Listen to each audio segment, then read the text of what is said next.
Bharatiyar and nationalism. ஏற்கனவே doctor ராஜ்குமாரும் doctor Aravind ஸ்ரீனிவாசனும் பாரதியாரை பல இடத்துல கோட் பண்ணி எப்படி ஒரு பாரதியாரோட நேஷ்னலிஸ்டிக் வியூஸ் ஆர் வெரி இம்பார்ட்டண்ட், அதுவும் மருத்துவத்துக்கும் அது ரொம்ப இம்பார்ட்டண்ட் அப்படிங்கிறத பற்றி பல விஷயங்களை நம்மக்கிட்ட பகிர்ந்து கொண்டார்கள். அவரை தொடர்ந்து தினமலர் ஸ்ரீ ராமசுப்பு அவர்களும் திரு பிரஃபுல் கேத்கர் அவர்களும் பாரதியார் அண்ட் நேஷ்னலிசம் என்கிற தலைப்பில் இப்பொழுது நம்மிடையே உரையாற்றுவார்கள். I request Shri Ramasubbu of Dinamalar and Sri Prafulla Ketkar to come to the dais, and they will be discussing on the topic Bharatiyar and nationalism. Vanakkam, namaste. After a fiery session on by medical practitioners, now we are coming to the, more to history, politics and the journalistic side of Subramaniam Bharatiyar. And the ideas of nationalism that he propagated through his journalism and not just poetry. So, there are various versions of idea of India that is being talked about since 1947 or perhaps even before 1947. There is one version that British propagated, and unfortunately most of the Nehruvian historians actually carried it forward. That was India is something like nation in the making, that British brought India together, and it was British who, made us one country. Then there are communist historians who actually went ahead, and in Tamil Nadu it got popularity that India was never a nation, India can never be a nation, India is a conglomeration of many nationalities. Yes. So it is Ahom nationalism, it is a Tamil nationalism, it is a Bengali nationalism, but there is nothing called Indian nationalism. And there is third stream, which I think is becoming a mainstream now, which believe that since ancient time, the idea of Bharata as a civilizational nation with eternal continuity has existed. Nowhere in the world we find this kind of continuity, geographical, cultural, and whatever the parameter you choose, whether time or space. And what I believe, that in this land,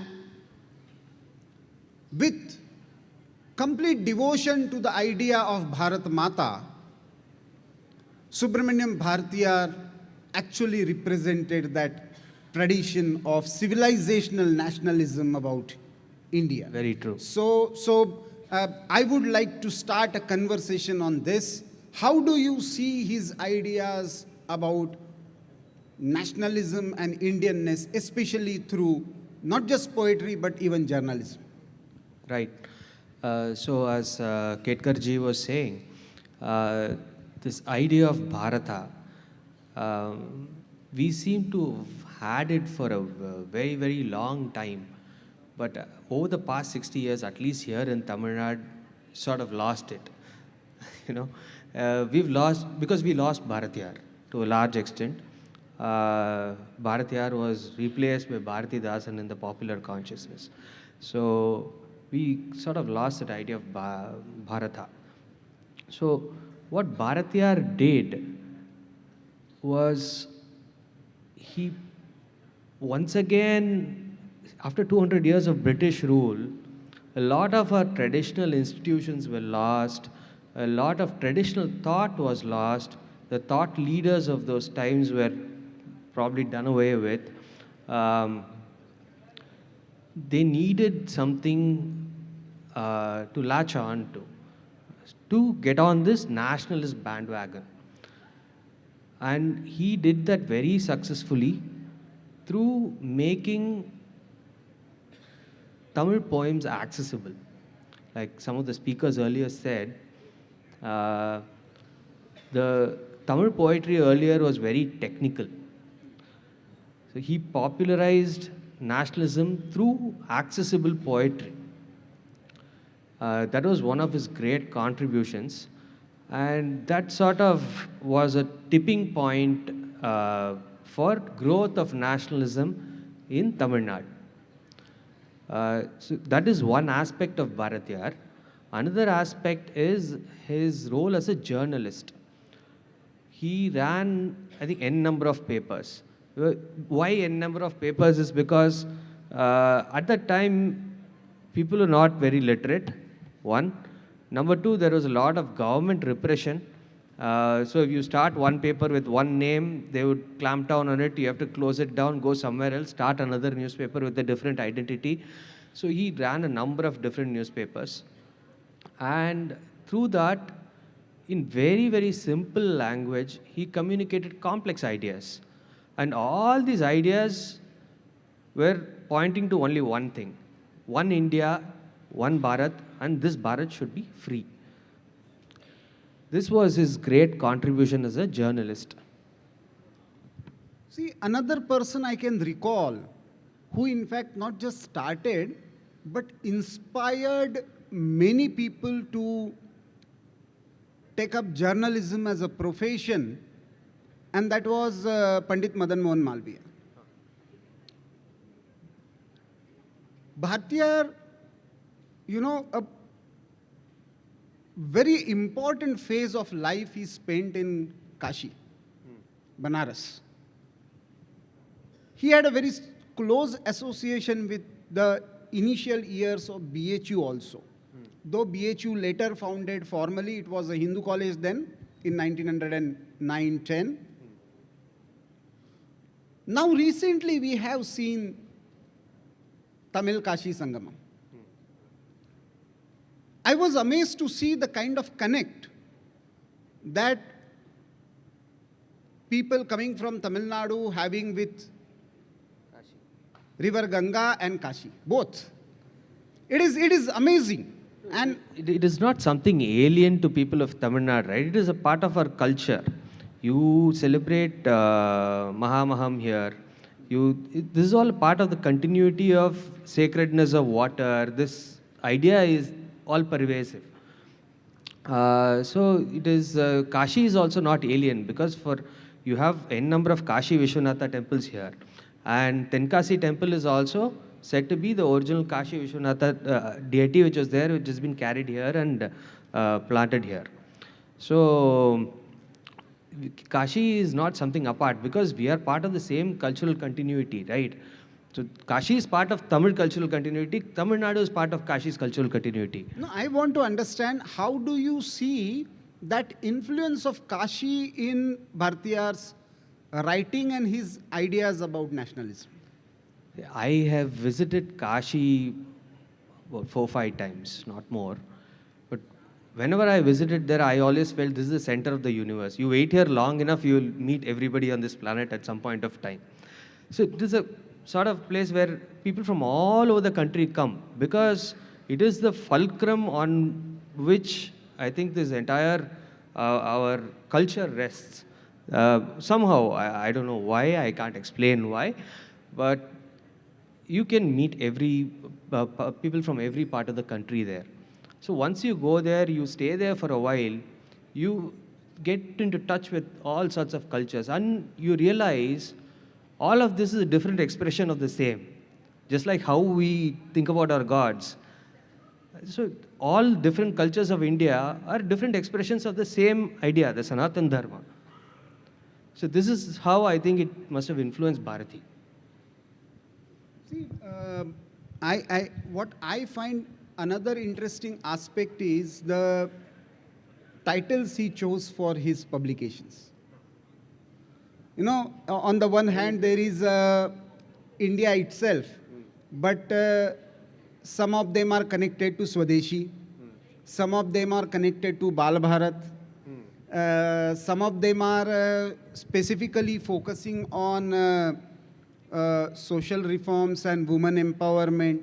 So these titles themselves do not actually limit it to the Tamil Nadu or Tamil pride or Tamil nationalism. They are more going beyond it and addressing the larger population. Yes, most of his works are national in character. So he celebrates Tamil, he celebrates Tamil Nadu, there's no denying it. Or for that matter, Chakravartin and Yes. the Hindu of those times also. Yes.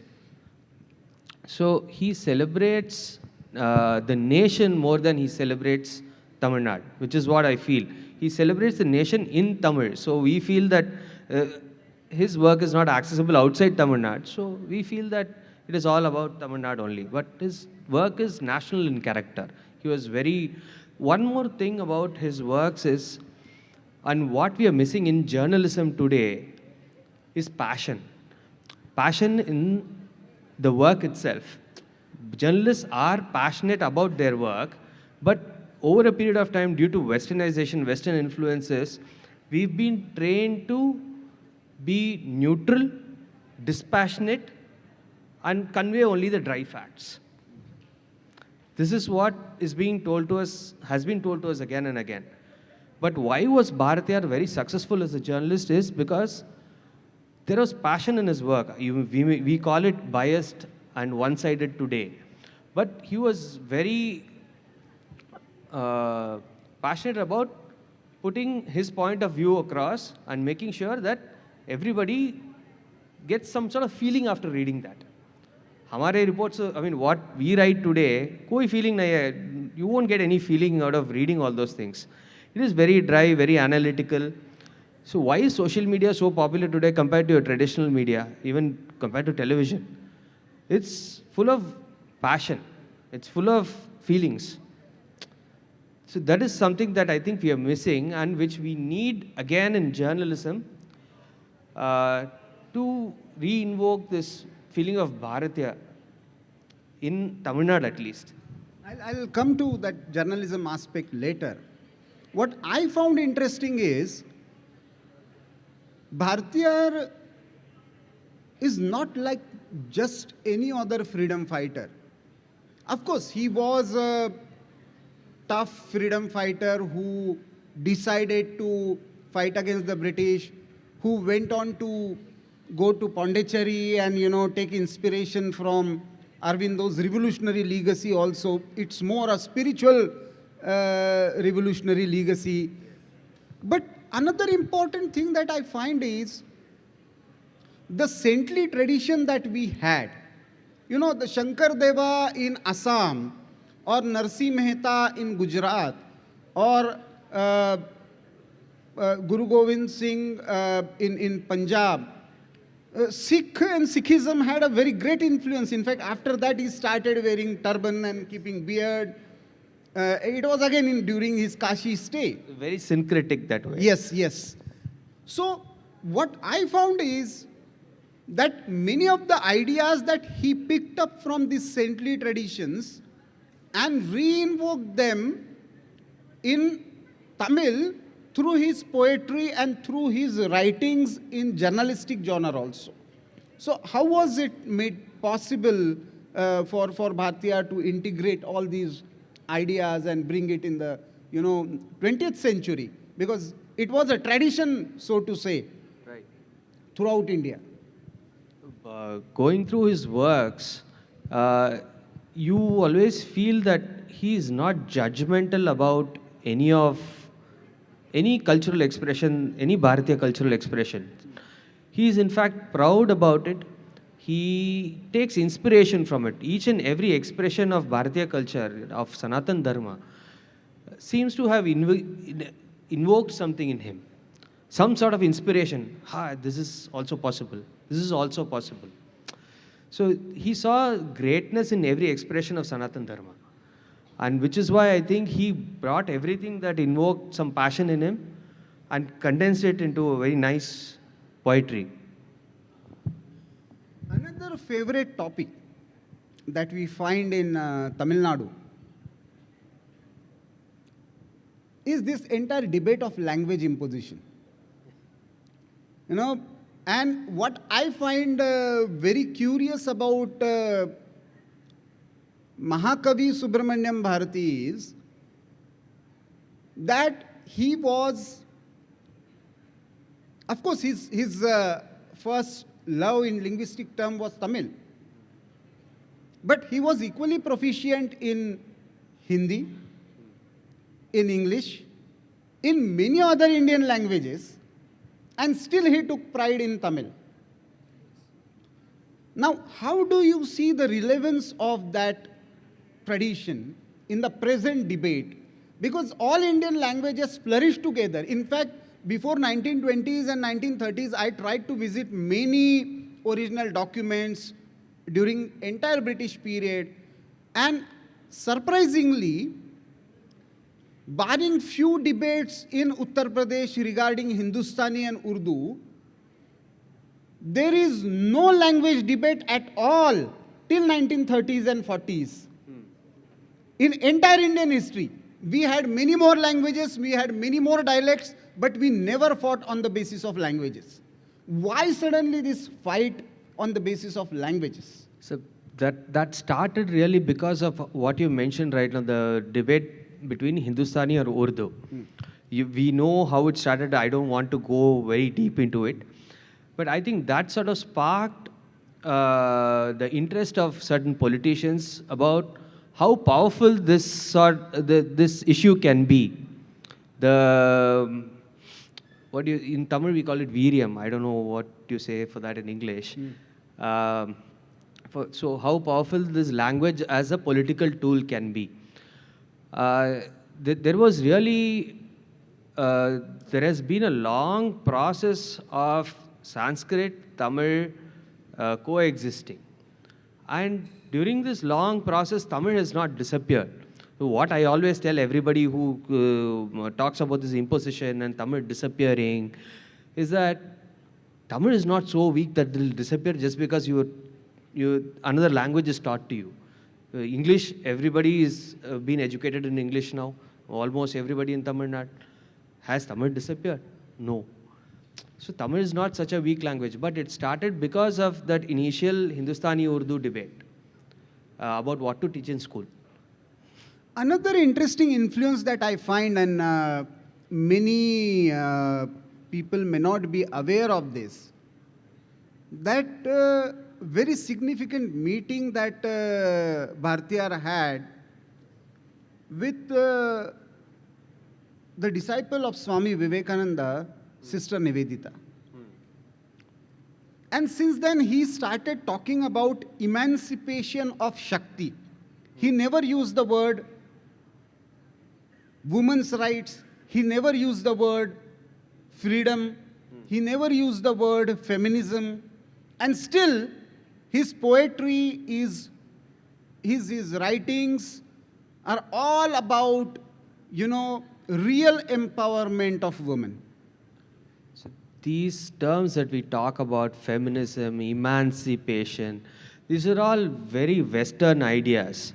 Even we today don't have a very clear idea about what the exact role of women was in society, say 500 years ago, before the Delhi Sultanate came. What was the role of women in the society? What sort of rights they enjoyed?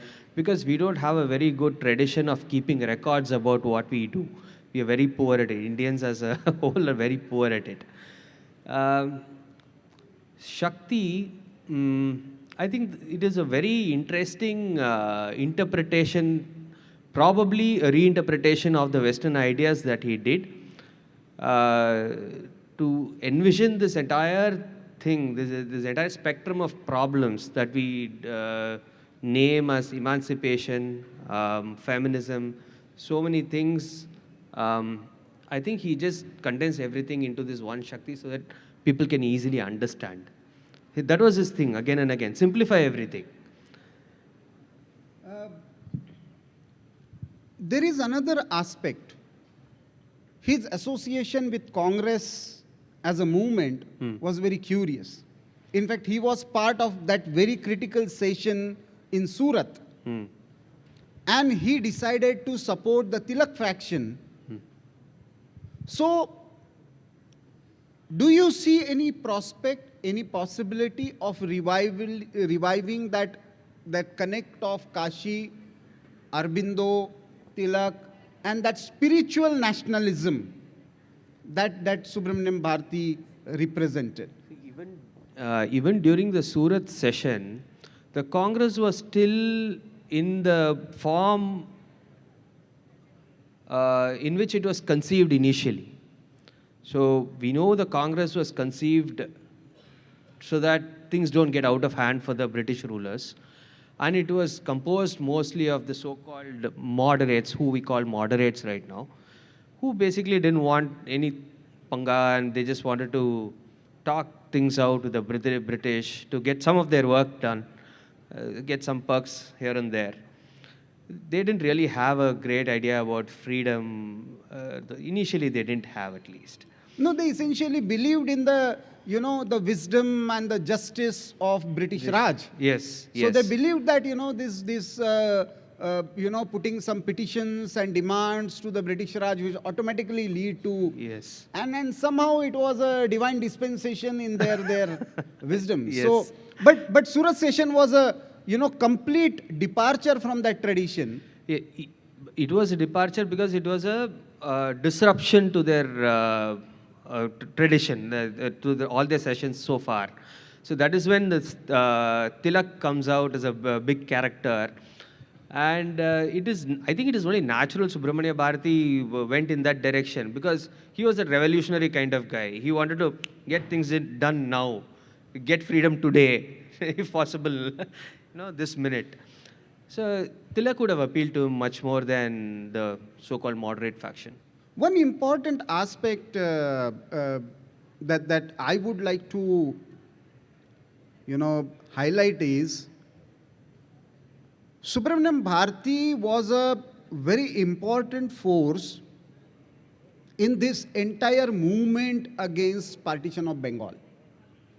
Though people generally talk only of Lal, Bal and Pal, Lala Lajpat Rai, Bipin Chandra Pal and Bal Gangadhar Tilak, in Tamil Nadu, Vangabhanga and Vande Mataram got lot of traction, and I find it very surprising when I see a lot of voices coming from Tamil Nadu, present-day Tamil Nadu, that time Madras province, against the partition of Bengal. Now, Bengal was partition. It was just a Bengali-speaking province, partition on religious lines.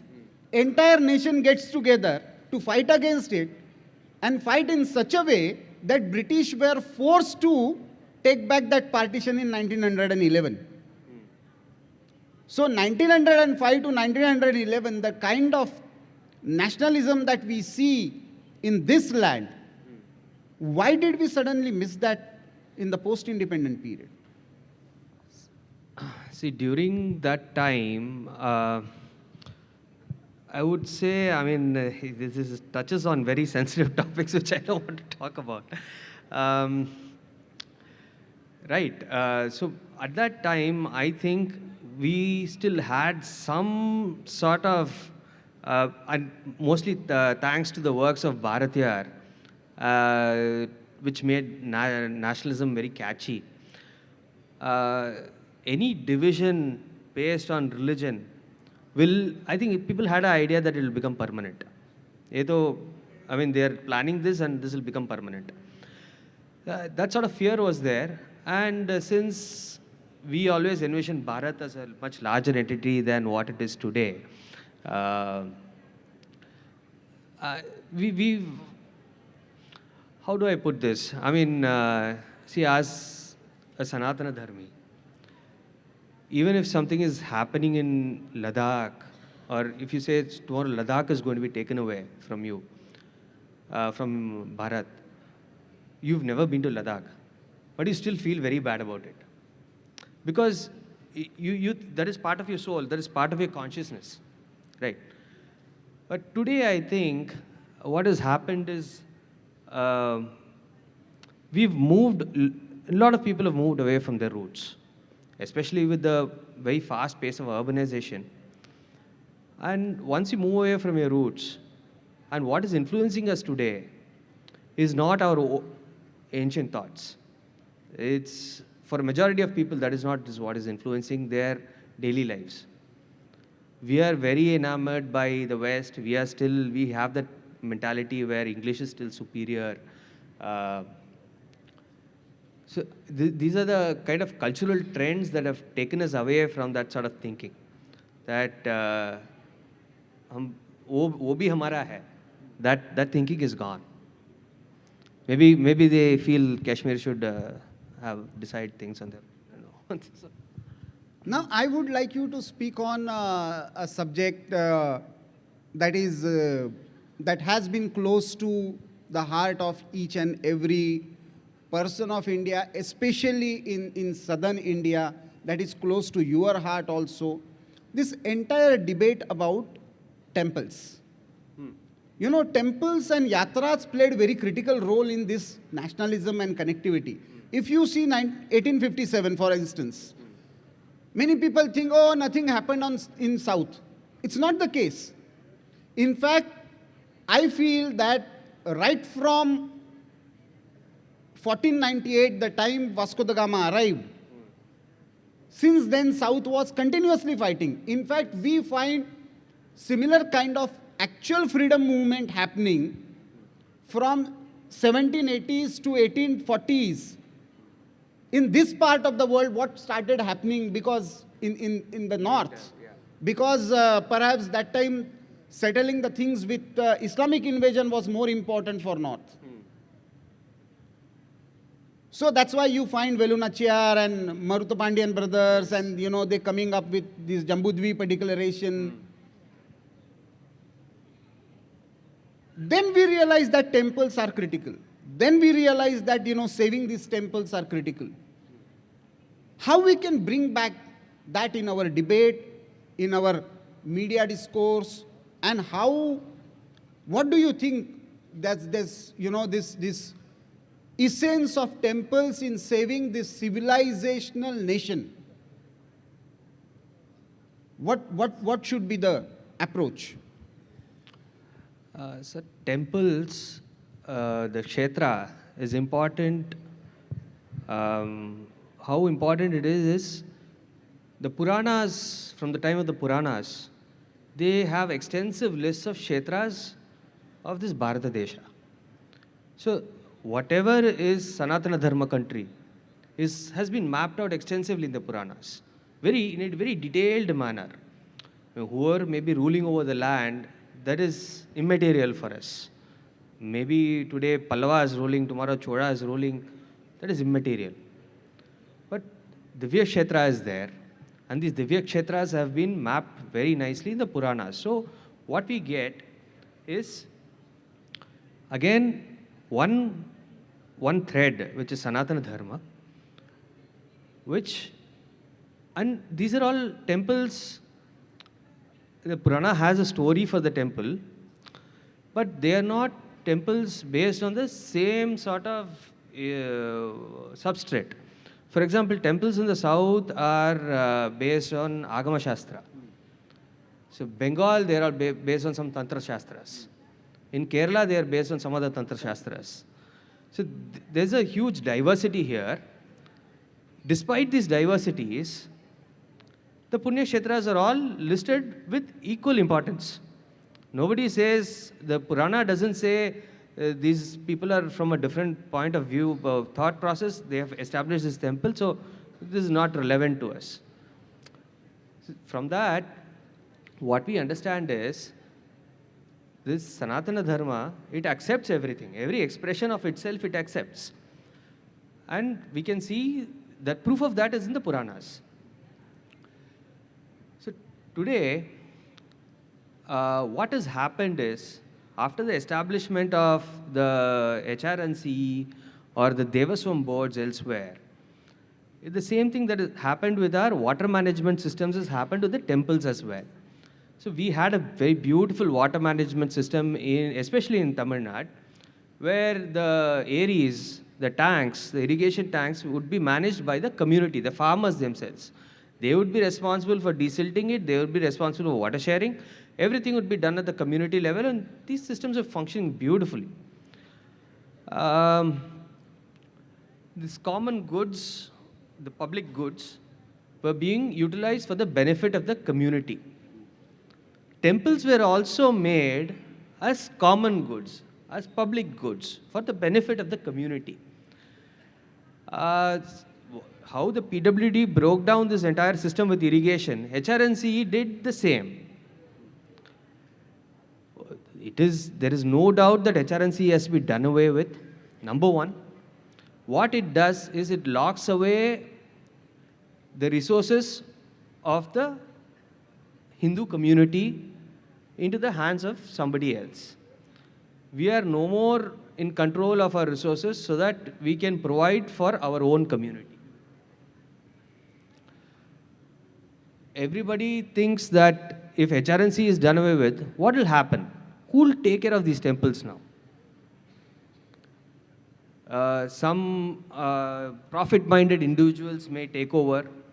They may exploit the temple's heritage. They may exploit the temple's popularity to make money. My view is quite controversial on that. I'm like, why not? Only if entrepreneurship is there, will there be people willing to invest their time and energy into it. Only if there is a possibility of profit. So only if that happens, it can Not just that. Temples were not just places of worship. Temples had a very flourishing economy around it. Temples had a healthcare system around it. Temples had an education system around it. Temples had a banking system around it. Yes, banking was very important. Banking was very important. Yes. So, it's absolutely right. Why not? Give it back to community. See, Ravindranath Tagore, Gurudev, he is speaking in Bengal in somewhere in 1902-3. He's not just talking about water and temples. He's talking water, temple and yatras. He's talking about education. He's talking about healthcare. He's talking about even forest. And he is saying, he compiled that as a book called Swadeshi Samaj. And he is saying that society is truly independent. And you are absolutely right when you said, we never bothered who is ruling the state. State was a secondary for us. For us, society and what society is controlling was much more important. True. Unfortunately, this entire legal framework introduced by the British, especially post-1860, has taken away our forests, taken away our water resources, taken away our temple, because they considered them as one as property, other as religious institution, not beyond that. Not beyond that. They didn't understand, I think more so they did it because they perfectly understood how it made the society function. They wanted to make it dysfunctional and dependent on an external apparatus. The self-sufficient societies break them down so that they can become dependent on us, on our system. Now, in the last part, I would like to bring back to the media discourse. Now, we have discussed Subramanian Bharati, we have discussed Sanatan ideas. I really find it very difficult. Like, for example, this whole idea of secularism. You know, somebody is standing hand in glove with Owaisi, oh, it's a secular alliance. Somebody is standing with Yogi, oh, it's a communal alliance. Means, where does this come from? And we in media openly, mainstream these ideas. So, entire media discourse, essentially it starts in English, but eventually it comes down to our other Indian languages also in media platforms, and eventually they become the mainstream discourse of the society. Because I was asking somebody in some corner of Bihar, I remember when I started my journalistic thing in 1990s, it was I think 1999 election, and I was asking somebody why you wouldn't vote for, he said, I will vote for this and this person. I said, why? So he, in a typical Bihari accent, he said that he is very secular. हाँ वो बिहार में बहुत बोलते हैं हाँ बहुत secular है. अब बहुत सेक्युलर है, an illiterate person is saying, who is responsible for that? And the constitution did not accept that idea in terms of secularism, because we believe that, respect for all ways of worship is a Sanatan idea. So we shouldn't have that word. And youngsters should, especially dwell upon this. In 1949, when we accepted our constitution, there was no word called secularism. In fact, it was discussed and deliberately decided that we shouldn't have this word. In 1975, when emergency was, proclaimed, and entire opposition was in jail, without any parliamentary discussion, it was inserted in the constitution. Just do one exercise and try to understand, even after having the background of partition, from 1949 to 1975, whether we were really secular or communal, and after inserting this word, whether we have become more communal or less secular. So, but the point is, why media is so much guided by these foreign ideas, foreign concepts? How can we bring them back to the tradition of Tilak or Subramaniam Bharati or even Sri Aurobindo? There were many revolutionary journalists or Pandit Madan Mohan Malviya who inspired journalism for the social cause, for the national cause. How can we bring back that tradition in media? Or it is now gone forever? I think one entire generation of journalists have to go if what you propose have to happen. It is very, very difficult to bring it back is what I feel. Why? I'll tell you why. Because people like us who have this sort of belief about what we are talking about rootedness and where our thought process should come from, and people of means like us are not spending on the right things, are not spending on creating materials, content, whether it be video, books, or newspapers. They are not spending enough on it. Once you start spending enough on it, probably in the next 20 to 30 years, this thing will shift completely. Do you see any hope in digital platforms? Because there are many alternative platforms and alternative faces that are coming. Yes, that are coming. See, there are shining examples like Swarajya. But I think it is still not enough. We still need about 20 to 30 times of what it is today. We need 100 more platforms like this. So there must be more money being spent on this. There has been enough money we spent on the other side already, the left side. The money not only from India, from abroad also has been spent. And see, that is the only way to do this. It may sound absurd, but that is the only way to do this. We have recently seen media platforms coming out and participating in a conference called Cutting South. But we are if we have to take the legacy of Bharatiya forward, then it cannot be without the Sanatan idea of Bharata, and perhaps that is the biggest takeaway that we should take from this conversation. You wanted to add something? No, sir, go ahead. So I believe that that is perhaps the idea behind having Chennai Litfest, dedicating it to the legacy of Subramaniam Bharatiya. And I hope that the younger generation takes inspiration from this conversation and raise right questions based on Sanatan ideas for contemporary solutions.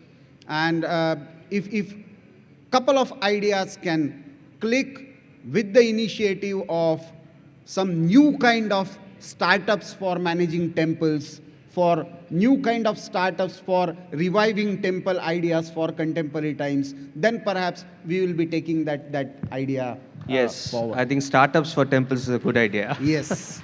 So it was just, thought, because the next session is going to be on startups. So I thought, that would be a real culmination point. Thank you very much. Thank you, sir. It was a Dinamalar. good. Thank you. I request My name is Shrikant. I would like to look at it, this Ayodhya temple, which would be formalized by January, February, or before the elections. Why can't Ayodhya temple itself be some kind of a pilot project for community? The way our entire temple ecosystem was run, I would agree with Mr. Ketkar kind of thing. I think what you had put is absolutely fact. Temples were far more than what typically we know. I mean, they were the center of local community, economy, systems, education, Gurukul, everything imaginable was there. So I think why can't Ayodhya temple? Okay, I do agree kind of a thing, because I have been with ABVP, I have been kind of a thing. What I'm trying to say is, why can't Ayodhya be a role model? Okay, I think this can also give a very strong the political... question is Ayodhya. Yeah. So I'm saying this can also give a very strong political message to the left ecosystem. Thank you. See, as far as this entire debate about temple management is concerned, I think we will have to see it from 2-3 different perspectives. There are many people who have worked consistently. What I have understood while discussing with many of the activists involved in Save Temple movement, that the situation in southern temples is quite different from what happened in the north. There, the destruction even before British arrival and state taking over temples was much more. So, Ayodhya in a way is becoming a model in 2 ways. One, imagine court has handed over the land, but the state has not taken over it.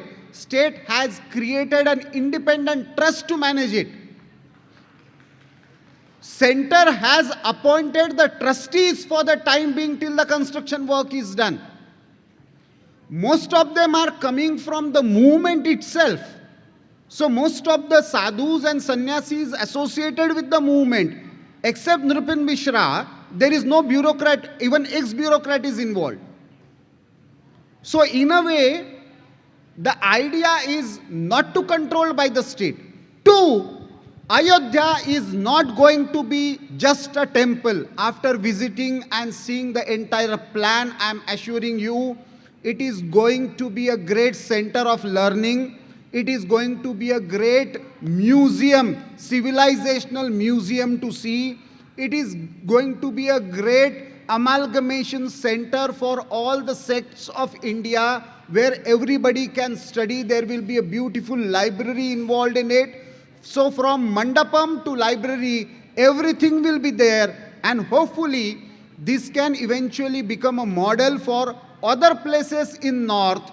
But in south we will have to think it differently, because fortunately we still have those symbols of our civilization existing with same structure, community having same relations with those temples, families having same, so Grama Devatas, Kula Devatas, all of them are symbols of our civilization. So we will have to think in different ways while we are talking about giving it back to devotees. So I think these 2 different models that we will have to think about, it's going to be a great exercise, and that's why we need a different kind of startup ecosystem that I just tossed up the idea while managing those temples. That's a brilliant idea, that startup for temples. Anybody else? Any other question? Question is whether we can bring a constitutional amendment to drop the word secular, which was introduced in 1975. India is a secular country because majority of the people follow a religion which has got religion's tolerance for all other religions. We are not secular because of our constitution. We are secular because of our ancient values. Why this word secular in the constitution? Can you not remove it by an amendment as we threw away Article 370? Thank you. Thinking of our constitution makers also. But over the period of time, it has got, so much of sanctity, politically and intellectually, that we will have to fight it differently. See the irony. The irony is, in Indian civilization, the state was always secular. And anywhere in the world, a nation cannot be secular. But the people who declared their religion as the state religion are considered as secular. Akbar is secular. See the irony. Shivaji Maharaj, who said, no, my religion, for my religious purpose, state money cannot be used. He is considered as communal. So the problem is not just with the word itself, but the political connotation of that word. And that's why we will have to create a public awareness, not just about this one concept that I just touched upon, but there are many such concepts related to freedom, choice, feminism. We will have to give them a different kind of Indian meaning. Like, for example, you use the word tolerance. Now this is the most absurd word that we have been using. Have you been just a tolerant civilization? Do we just tolerate if we disagree with each other? Or as Swami Vivekananda said, we accept and respect all ways of worships. So our tradition is not just to tolerate, but to accept and respect. There can be your way of truth, there can be my way of truth, but there is still a belief that there is ultimate one truth. That is Indian civilization. So we need to take secularism discourse to this tradition of acceptance and respect for all, rather than this absurd European idea of tolerance and intolerance. Both are equally negative terms. It was coined because Protestants and Catholics were fighting with each other, and somebody told them that, oh, we need to tolerate each other till other accept your point of view. Ours is not that kind of civilization. We say, okay, you can have your point of view, we respect that, we will have Shastrarth.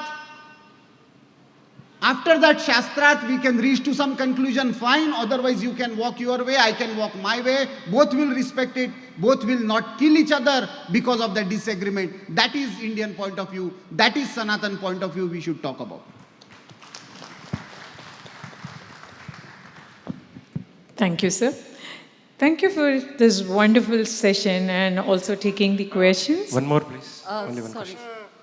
Mr. Karthik Chandrasekhar is here. He wants to ask a question. So- Please. Hi. A lot of temples are there.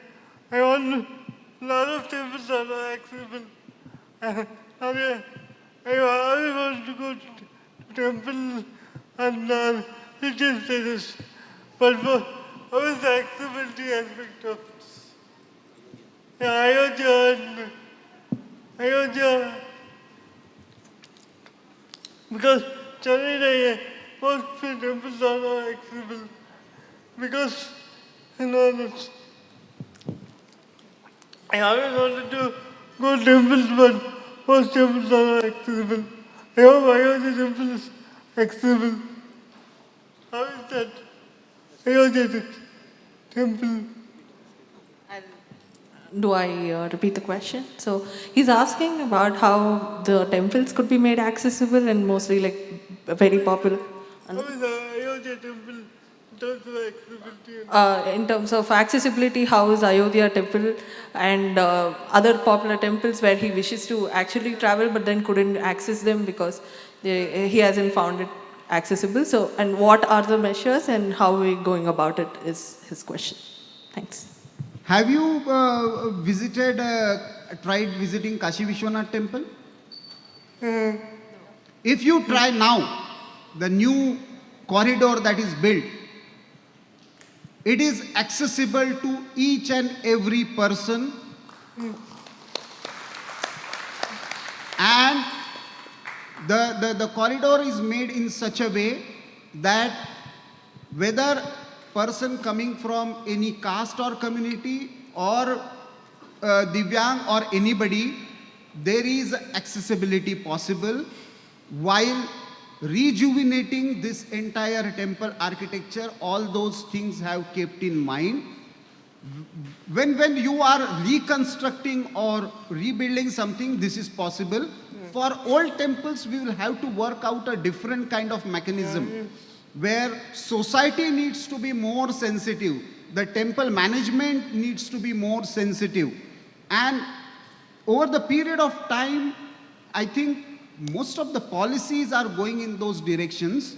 But you are absolutely, your concern is absolutely right. We need to sensitize people more, even community organizations more on those lines. Yeah, thank you so much. Thank you. Thank you. Thank you so much for taking up these questions. May I request Mr. Shyam Sundar to please come to the dais to honor the guests.